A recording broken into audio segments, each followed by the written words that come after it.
Okay, so we are now joined together for the second time in 2 weeks for the second webinar on sustainability for the IRF, the International Rafting Federation. Thank you very much for your presence. Thank you for watching this presentation. So we had the first session about what I call a diagnostic, the situation we are in that obliges us to move forward and to have a new vision, what I call a transition. I'm definitely convinced that we are in a transition world between a phase that was, I explained it was like named as the Anthropocene, which is the era where the main factor of change on system Earth is mankind. And we're moving towards a new era that I call a desirable future. So this is what we are doing today. So I am Jean-Claude Razel, I'm your educator. I am the owner of Alaya Expedition, which is a Brazilian-based rafting and other activities company. And I'm involved with the RF for a long time now. First, as a coach of the Brazil rafting team, and we were very active on competitive rafting over the last 15 years, I would say. And but also as a member of several committees on the DRF, mainly a sustainability committee and some rafting operator accreditation. So I'm happy to be part of this organization and to move the message of rafting the world apart. Okay. So we had the two parts, the first diagnostic, the second solution, and this is part number 2.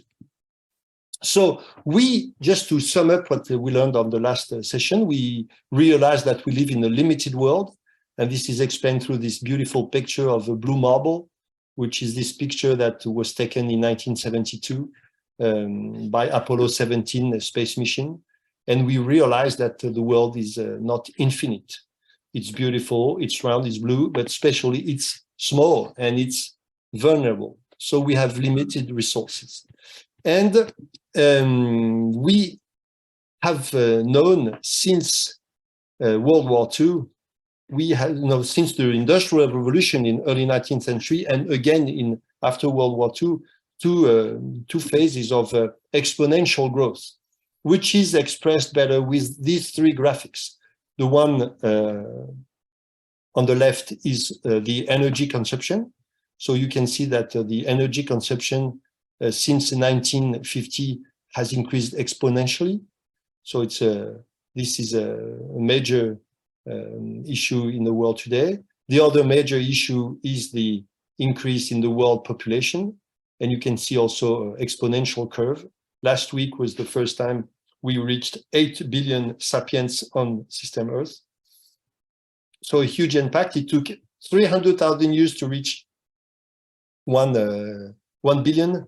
And only 200 more to reach 8 billion. And the last curve, the blue curve, is the GDP curve. So you can also see that since 1950, we've known an exponential curve of at least 3% growth a year in the economy, which is really shows that we are growing extremely fast. 3% a year doesn't seem much, but when you know that it means doubling every 24 years, on Earth basis, it's really fast. And the question is, can we cope with such a growth? We also learned through scientists, mainly the Stockholm Resilience Center and scientist Johan Rockström, that there are 9 planetary boundaries, and we already overcame 6 of the 9. And I wanted to focus for this webinar on 3 of them. One is climate change. So we have a real climate issue. This was explained last webinar. So if you don't have this clear, you go back to the other webinar. There is also an issue on the biodiversity loss. Some major systems and phenomena on system Earth, such as photosynthesis or pollination, are threatened. So some very big balance are being damaged or changed, and there is really we are getting towards an unknown area in terms of climate and biodiversity. And there is the third planetary boundary of the 9. I won't describe the 9 because it's a bit too technical and not in our subject. But of course, there is one which is very important for rafting, which is water use. So the water we have, which is essential to the activity of rafting and all white rivers activities. Of course, there is a real water issue, and there is kind of a fight for water. And we know a lot of operators who are struggling to keep their river raftable, if I can use this word. So there are excess of water that change the rapids, and it's the case sometimes with some dam projects, or a lack of water when there is a strong demand on the irrigation, and the agriculture world also takes a big part of the water out of the rivers, and there is no option for rafting. I live both cases in the river and rafting where I have my company, so I know this issue pretty well. Anyway, from the 9 planetary boundaries, 6 are truly essential for us. 1, climate; 2, biodiversity; 3, water. And for the rafting one, this is very important. So there is this idea, this this image that I think is kind of fun, you know, when you see the guy I call Homo economicus, who is well, it's me, it's you, it's almost everybody, or I would say all the people who jumped into the train of the Industrial Revolution, the Great Acceleration, globalization, etc. All these people who are on this train can be called Homo economicus, in a way that the main part of their life is the economy, is money, is growing, it's consuming, this is our way of life. Economy became the most important subject in our life. So this image shows that this Homo economicus, always watching his smartphone and with a brief suitcase in his hand, just saying to Cro-Magnon, Neanderthal, Homo erectus, and all these ancestors going, oh, okay, you go back because there is no way out the way we're going. So we need to change, you know, we need a new narrative, and I call this a transition. And transition means a movement, you know, from somewhere to another, to somewhere else. So I call this from growth, which is the main narrative that we have today in the world, you know, growth, which means economic growth. It's surprising that when we're talking about growth, implicitly it means that we're talking about economic growth. So we want to make this transition from growth to sufficiency, and I will try to explain what sufficiency means in tourism in general, and especially in rafting. So the first aspect I wanted to stress on sufficiency is the idea of engagement, because this transition won't happen if you stay in your sofa watching Netflix. It needs engagement, it needs action, it needs people wanting to see a change. And if you want to see a change, you got to wake up in the morning and have it happen. People who were able to change the course of history, like slavery, like going to democracy, republic, to stop in favor of some social issue like death penalty or abortion, etc. Well, this always happened because some people took the subject very seriously and engaged. So my first advice to people who want to go into sufficiency is to engage. And I like very much the image of Greta Thunberg, who some people like or don't like. This is not my point, but when it comes to engagement, I can really say she's inspiring. So my first message for you today is to engage in transition. The second dimension of sufficiency would be what I mean, personal contribution. And the personal contribution, as we know and as we learned in the last webinar, that we have an issue of carbon print. It's important that you do your own carbon footprint. So to understand where you are. And I'm showing here the average French carbon footprint, which is almost 10 tons equivalent CO2 per person. And so you can see how this is the average French. This is where I have some very accurate figure and realistic figure. So, but I would say for many people in the Western world, it's about this kind of scaling, you know. It's very different, of course, in developing countries. It's, of course, very different if it's a very small, very rich or very big and poor country. So, of course, this it needs adaptation. But I would say in the French-like countries like Western Europe, it's not so different. And basically what you can see here is that we have more than 40% of our impact, which is caused first by car, using personal car, or what I call mobility, but especially car, a bit plane also. The second is heating and cooling your house. So big footprint in your house, especially in the heating and the cooling. And third, the meat, eating meat. So changing your habits in the way you use your car, in the way you eat meat, and the way you cool or heat your house, this is where we can make an effort. So some people tell me, well, we cannot make people feel guilty on their way of life because those who need to make an effort are governments. I say, yes, of course, governments have to make an effort. And maybe the best way you have to influence government to try to start making an effort is voting for people who support these politics. But of course, governments have to do their part, and some do, but it doesn't prevent you from doing your part. Some people say, no, those who have to make an effort are big corporations. Not people. I say, no, of course, big corporations have to make an effort. Some do, not all of them, of course. But if we also make pressure as a consumer on big corporation, we can have an effect. So we have to make pressure on big corporation to do this, but this does not prevent you from doing your part. And some people say, well, it's useless doing anything until Chinese and American don't do also something. Of course, Chinese and American need to do their part, but this does not prevent you from doing yours. So this is a first vision that if you want, it's important for you to know that we are average at 10 in France, but if we want to abide by the Paris Agreement, we need to go to 2. So 2 is a major effort, you know?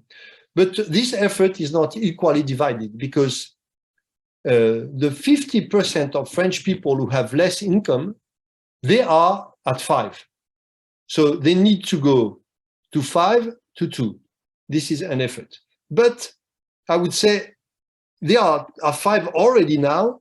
So they already made or are making some kind of effort. The point is that the 10% of people who have more revenue, they are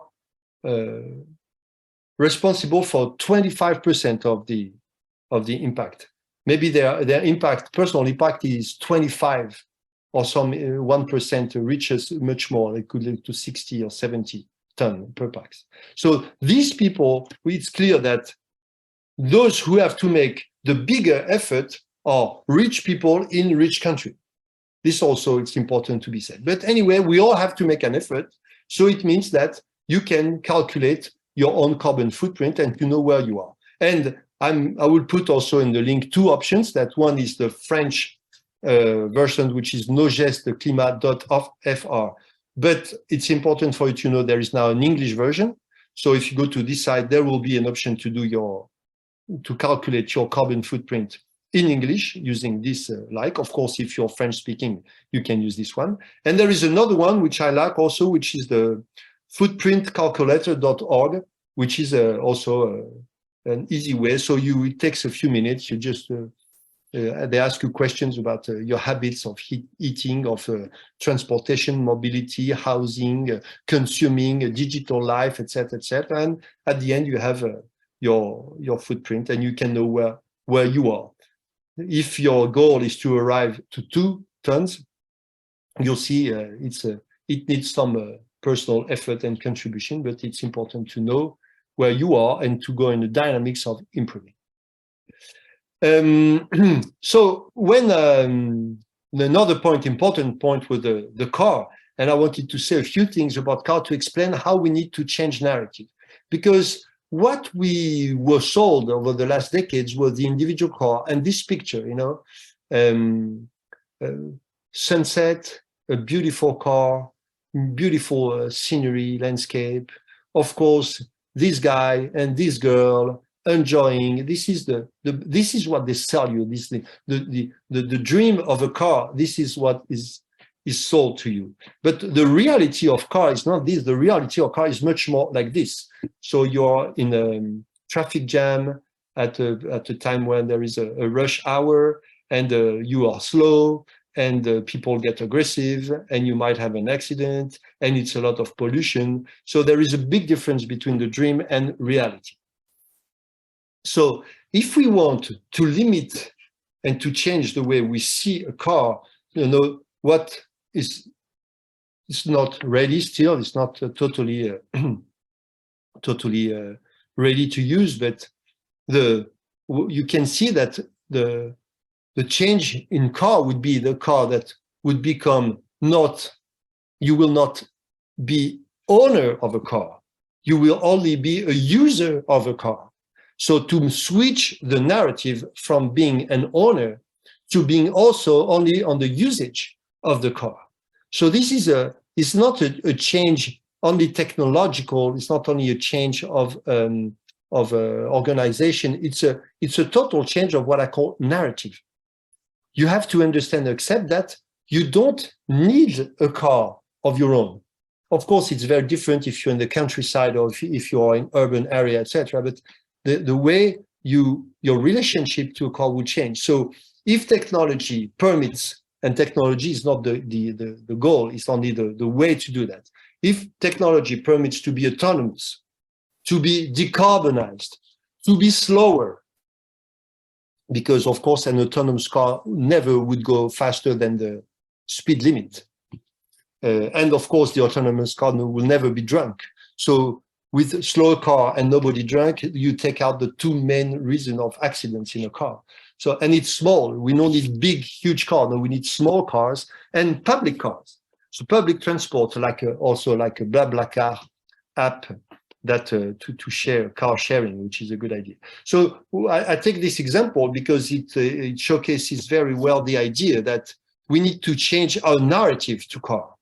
Not exactly, of course, it'd still be a car with wheel getting you from one place to another, but changing the narrative is the way to do that. Same thing with the narrative on meat. If you look at the meat cycle, so at the beginning of the meat cycle, you have forest, a primary forest, a carbon sink. So you know that through photosynthesis, the forest captures carbon. So, I mean, when we destroy a forest, we burn a forest, we release all the carbon that had been stocked for along decades and decades. So it's exactly the contrary we need now. We need more forest and no burning and deforesting. So when we want to produce meat, this is what we do. First, we burn the forest. Then we plant monoculture, especially of soybean, because this will feed the animals. So monoculture means a lot of intrants, a lot of fertilizers, and this comes from also from oil, from fossil gas, fossil fuels. So we burn fossil energy to produce these fertilizers and also to move this machine forward. And then we need also a lot of machines, all fueled by petrol or oil to harvest what has been planted. And then it's transported from where it was planted to where it will be used. And so with trucks, and these trucks also use energy. And then they go with ships also on energy. and then to feed these animals who live in very poor conditions with a lot of hormones and antibiotics, without talking of animal suffering, and finally ending in a supermarket where you have this meat always packaged in plastic. So to sum up the cycle, we start from a primary, incredibly rich biosystem, biodiversity forest, and we end with a low quality meat. And in the making, CO2, methane, nitrous oxide, which is all our greenhouse effect gases, and something like 15 milliliters of water per kilogram of meat produced. So when you see that, you know that we are not in the right narrative, and the idea that you need to eat meat or to be healthy and you need animal protein, this is no longer true. You can live without that. So I'm not telling you to become a vegetarian or vegan, of course. You decide, but there is 14 meals a week, 7 lunch, 7 dinner. You know how many of these 14 you eat meat and how you're capable or willing to change. Go to 12, to 10, to 8, to 6, to 4, to 0, I don't know. Of course, this is your own decision. But I wanted to showcase that 2 of the main reasons why we change, we make an impact on carbon, which is a car and meat. These 2 are linked with a narrative. And if we change narrative, it will be easy to change our consuming. So what we need to do is to change narrative. And I want first to speak about the change of narrative in tourism. A change of narrative for tourism is to understand that as mobility is one of the world's first source of carbon print, tourism is challenged in its very essence. The tourism industry is totally challenged with this new impacts that we know now. And that's why there is so much trouble with the plane industry, so many people questioning. This is why we have questioning about a World Cup in Qatar. So there is a rise in consciousness, which is a very good thing. So that people now question things that were not questionable before. Now, before you take a plane and go for a 4-day weekend to the other side of the Atlantic, well, you really need to think before you do that. So, we developed a tourism industry to create this kind of absurdity, which is a very poor Venice experience for who is on this boat. And it's a very poor experience for all the visitors who are already in Venice and suddenly see a horde of tourists, 5,000 tourists just going out everywhere and just going away a few hours later. So it's kind of bad experience for everyone. It's only good for the stakeholders of this company of a cruise because, yes, it's a very, very lucrative business. But it's only good for this because for the others, it's not a good thing. It's a financially good. It's in terms of experience, in terms of Venice experience, it's poor. We in the adventure travel world, like we're talking of rafting, but I'm very close also to the mountaineering community. And when I saw that picture the first time, that picture, which is the picture of the Hillary Step, which is almost summit of Everest. So when I saw a traffic jam on Everest, I can say I had one of the shocks of my life, because this is not the Everest experience we want to see. Of course, this is the poorest experience of Everest you can ever. And of course, it's not many people, only a few days a year. And I have some good Nepali friends who have operators, and they badly need Westerners to come to climb 8,000-meter summits because of it's so important for their survival. But the symbol is more important than reality here. Traffic jam on Everest explains that we are just going the wrong way in terms of tourism. So what do we want to do? as tourism, what would be a transition narrative for tourism? First thing is that to make decarbonized tourism, which seems to be a bit contradictory, because as most tourism implies mobility, it means that you will somehow use a car or a plane to travel. Well, we have to rethink that, to use less, I'm not saying never, but to use it for a special purpose. So there is more future for tourism when it's local. Local tourism is the best future of tourism. So especially in Western Europe, there are some companies that created a new trend called micro adventure. And when they offer you 1 to 3 day trips, totally zero carbon and close to your home, using bikes, going by foot and discovering new areas and a new way of seeing things, a new way of, they call it also serendipity, which is the capacity of being so surprised and marveled by something you didn't expect. And sometimes you don't expect that some great things can happen in your backyard. So this is a trend. Of course, I'm not telling that the whole tourism will drive to this, but it's important to consider as a new important trend. And the last, and not the least, in my opinion, it's educational tourism. I think it's very important for people to travel to learn something. If they learn, then they have a transformational experience that will bring them to some reflection, to a new way of seeing, a new way of understanding. So I would say that the good trip is the trip where people learn. So at the end of the trip, what did you learn? This is maybe the best question to ask to a traveler. So if you take this with decarbonized, local, and educational, you have the new narrative for tomorrow tourism. So let's say if tourism is educational, well, you only take a plane for tourism where you go to a place where you are determined to learn something, where you want to learn something. So this makes you make much better choices in terms of where you want to travel and why you want to travel. Because only to enjoy nature and to relax, well, this can be locally and decarbonized. This can be done. So we can reinvent tourism with this kind of narrative. And now what would be a transition narrative for rafting?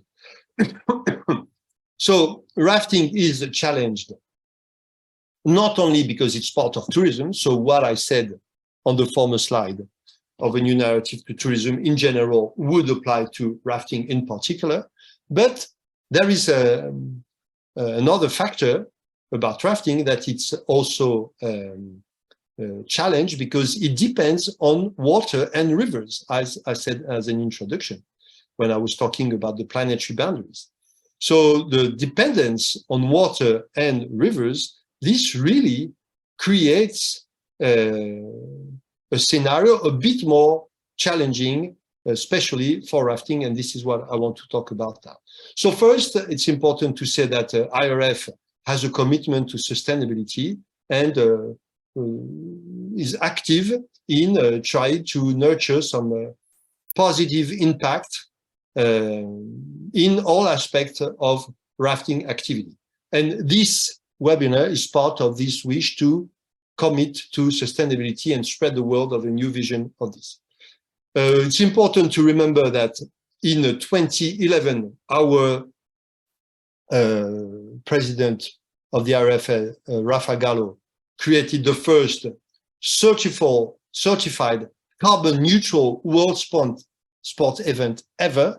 So it was the first time that a sport event was certified carbon neutral in 2011, and that was a rafting event. Of course, Rafa was very much engaged in these issues, so he made a point to, when he welcomed at home the World Rafting Championship, he made a point of doing this. But it's important to mention because it's part of our history and we are very proud of it.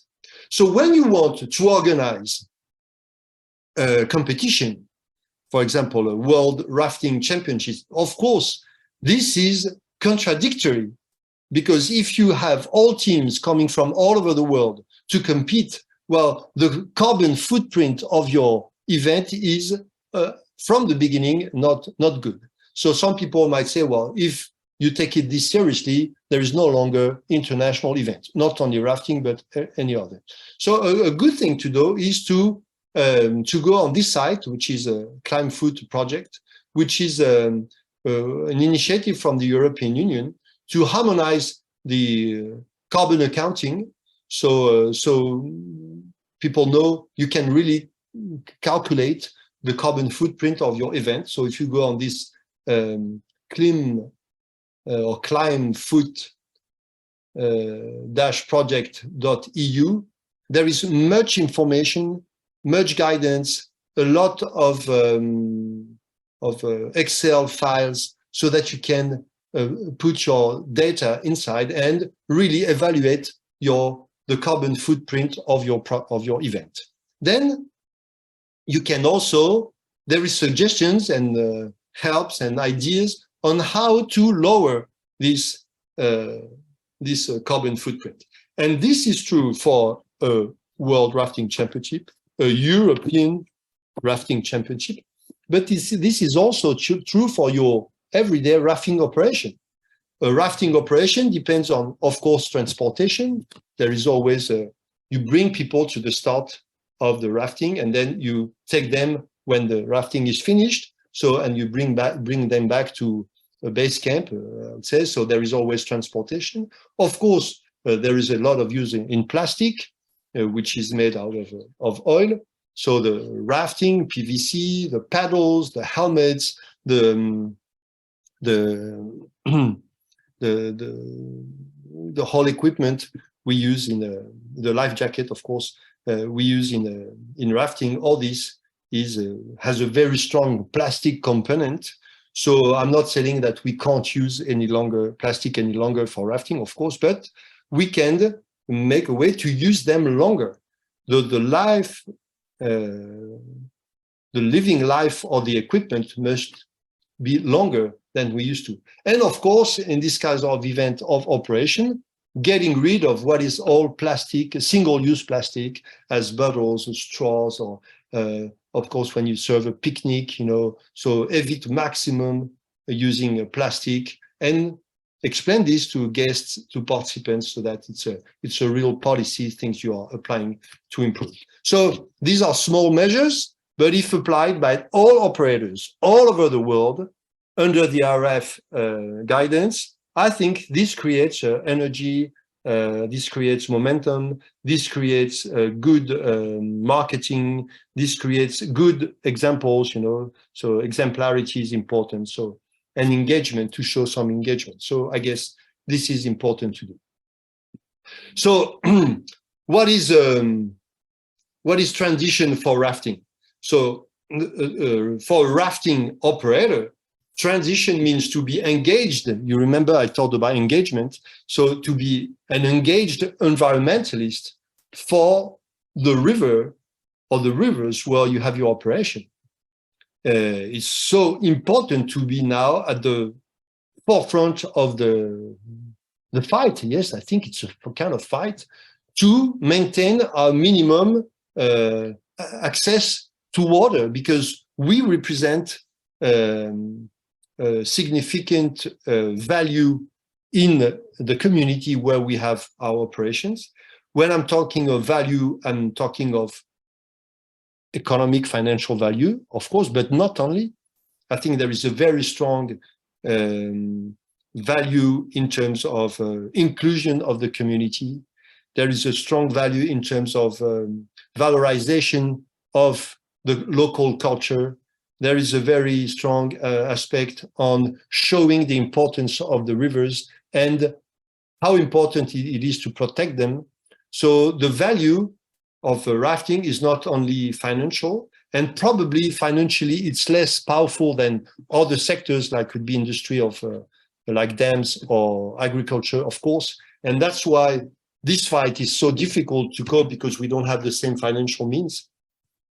But when you start in the new narrative to see the importance of non-financial, non-economic indicators, then I would say rafting is really, really essential activity where it happens.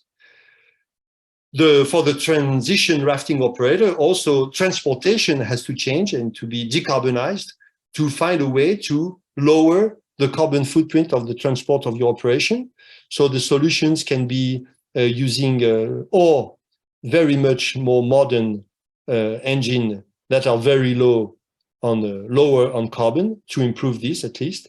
But if possible, to stop using thermal engines. So if your energy matrix is not coming from fossil energy, there could be electric, or it could be some other options. And so I know some people who are trying to develop some kind of horsepower potentially to bring a raft from one place to another when it's close by, and to also gauge a connection, especially with the kids and with the horses. So, I mean, there is some other ideas. Some people want to make this in a way with bikes or new system to power, or to bring it back through the river. And there are many people trying new things, and it's nice to try to decarbonize transportation in rafting operations. And as I said previously, also the equipment has to be low plastic as possible. And when it's still in plastic, to make sure that the life of this plastic equipment is much longer than it used to be. Who is the transition rafting guide? Well, the transition rafting guide, he's mostly becoming an educator, and he has to teach transition. So of course he has to be a good technical guide. Of course he needs to know safety and risk management.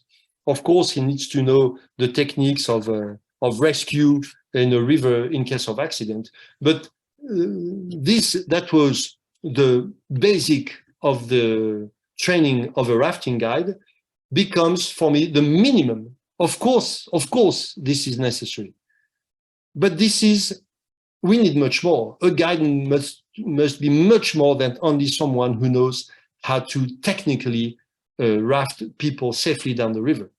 He needs to use time that we have on the river, when he has this privileged time with the participants, with the guests, to educate them towards transition, the importance of protecting the river, the importance of being low on plastic, the importance of showing that all steps of the operation has been thought as a way to be low carbon, to be new narrative, and to show this new version of tourism so that it really is educational. The rafting guide becomes an educator. And this is also, for me, essential, as if we want to bring tourism to educational tourism. And as I said also before, we need to make a transition for events. So they need to be low carbon events. So this means avoiding a maximum transportation to decarbonize when possible, to make sure that these events are low on single plastic or zero single plastic use, and to try to avoid what would say non-necessary carbon footprint. But mostly, what I want to say, because of course a World Rafting Championship will have a strong carbon footprint, but more important than this, I would say international events must have an educational part. There is the competition, it needs to take place, this is important, but there is to be coupled with the competition, there is a need for educational events. Educational events can be kind of outdoor festivals where workshops happen, discussions happen, workshops, artistic show, when you bring to participants more than a rafting competition. There is to be more people need to come, and of course they race. Of course, they eventually win a medal, which I deserve for them, of course, but they need to go back thinking, I learned something. So the question for event organizer is, we need safety, we need referees, judges, we need the whole equipment to have a good race, public, media, etc. but we need to ask ourselves, what will participants learn? And I guess this is very, very important. So to finalize, and before we go to questions, I wanted to finish this presentation by saying that we need a triple shift. And this shift is a major shift. First, we need a shift in lucidity. The lucidity means that we understand the situation. That was webinar number 1. And we accept that there is a problem. No denial possible. We need lucidity, and lucidity brings to engagement. We need a shift in humility. We are only part of the big tribe of the living. We as humans are not more relevant at a cosmos point of view as a tree or a bird.